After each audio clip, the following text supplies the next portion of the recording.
at Imsa Radio, and that brings you straight into the Ford Performance Global Broadcast Centre. GTs only at the Michelin GT Challenge at VIR, and the race is live next.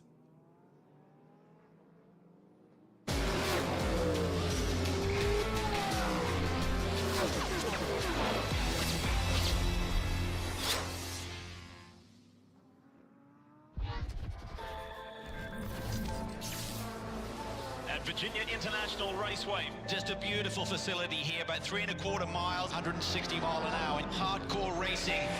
Drivers, start your engines! We are ready to go. We're at this Michelin GT Challenge at Virginia International Raceway. Waiting for the drop of the green flag. There it is. The vendor waves the green. We're racing at VIR. This place is not to be messed with. This place bites. 14 goes the inside lane there. Jordan for the next one. He has to give it up. He gets to the right side. Tries to break a little bit deeper into turn one. Gets the elbows out. As Paul Newman said, this is heaven. This will go down in history as one of the finest road courses, if not the United States, the world. Here we go at VIR.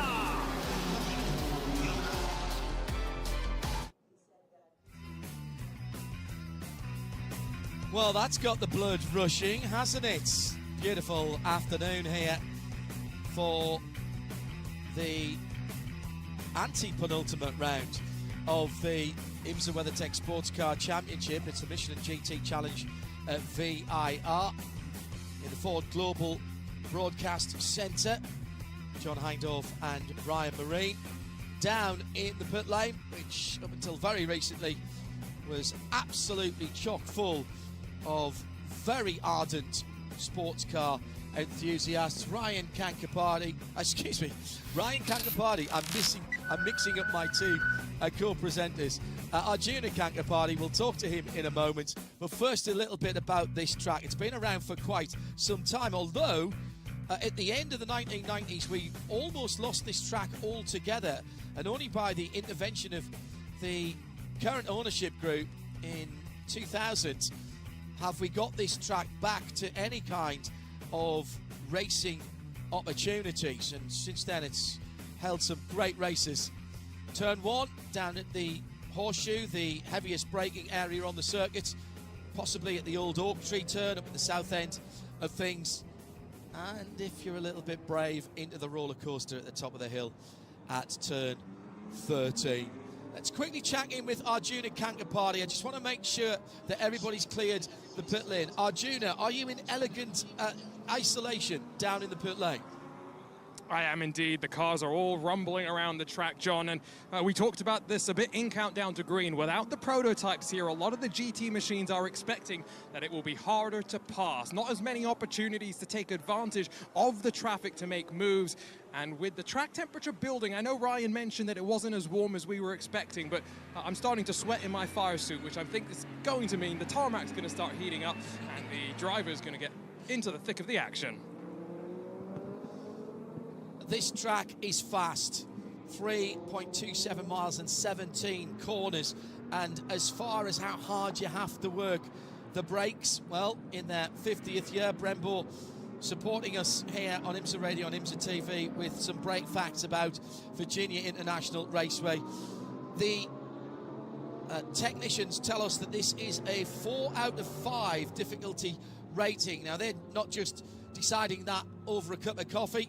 They're looking at the numbers on that. It will surprise you not at all to know that turn one is the hardest braking point. It's actually slightly downhill. You come over the top of a rise. 7 times you go to the brakes on this 3.5 mile lap, and down 105 miles an hour for the GTD cars into turn one. That's how much you are scrubbing off, and that is 2.2 Gs as you are slowing down to go down into the right hander at the Horseshoe. Peak brake temperature nearly 1300 degrees Fahrenheit for these GTD cars. That's our Brembo brake facts. Congratulations on 50 glorious years of racing with Brembo. GTD pros at the front of the field, 10 of them. Dragon Speed Ferrari from 2 Paul Miller BMWs, from the 2 Chevy Corvettes, then the first of the Mustangs in 6th position. From 11th on down, it's the Pro-Am category, the GTDs, although Jack Hawksworth, Russell Ward and Onofrio Triazi and Casper Stevenson qualified ahead of half of the GT Pro field. Though that's Lexus, Mercedes, Ferrari and Aston Martin Vantage all in the fight at the front of the GTD field. Those are the cars with the green number backgrounds, the GTD Pros at the front of the field with the red number background. We have put 2 hours and 40 minutes onto the clock, and right now Giacomo Altoe leads as Bibendum waves the green flag for the start of the Michelin GT Challenge at VIR, and immediately swinging across to cover. A great start from Neil Verhagen as he gets the whole shot down to the first corner. And Giacomo Altoe is going to have to battle here with the other BMW. He's also got a Corvette right up his tailpipes, as well as he goes through turn 3 and into the left hook at turn 4. Really feisty start and leading going on in the middle of the field with the number 65 of Fred Verviche and Marco Puppelli trading paint, or vinyl I suppose it is nowadays, and Aaron Tielitz takes advantage of that. Somebody's off the track and taking out one of the WeatherTech signs further back. That looked like it was Fred Verviche for Ford Multimatic Motorsport. Did he get the car back on the track? Remember, those cars are running a black livery this weekend in tribute to the new liquid carbon finish on the ultimate Ford Mustang street car, the GTD limited edition. And one of those cars will be our safety car should we need it. We nearly needed it straight away there.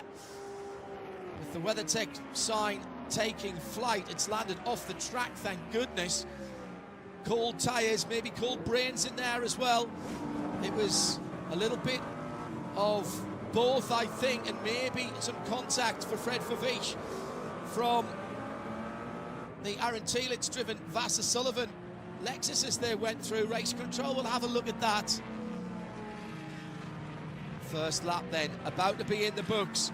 And how's this for BMW, for M-Power? They're celebrating an anniversary in the US this year, and they're pretty much side by side. Neil Verhagen and Dan Harper separated by a couple of tenths of a second. The Paul Miller Racing team start as they mean to go on. Madison Snow was very bullish in our Michelin countdown to green, speaking to Arjuna earlier on.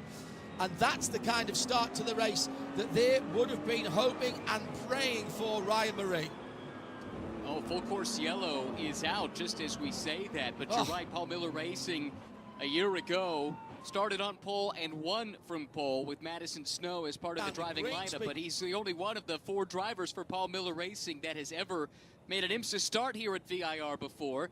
It looks like debris on track. Turn 5 is the cause for the full course yellow. It will be a short yellow, and it's for that WeatherTech sign, I suspect, that was dislodged in the contact on the opening lap. It's actually the other half of it, Ryan. The bit that went into the air went all the way over the track to driver's right. I don't think that's the problem. They're made of a light corrugated sandwich called Correx. And that's fine. The part that's the problem is the other side of it. It's like an A-frame, and that has stayed more or less where it had been placed, just beyond the curb on the driver's left at the apex of turn 5. But it's eased across onto those yellow and blue curbs, and I think that's what race control somewhat worried about. They'll also be worried about the sandbags that are there as well, because they can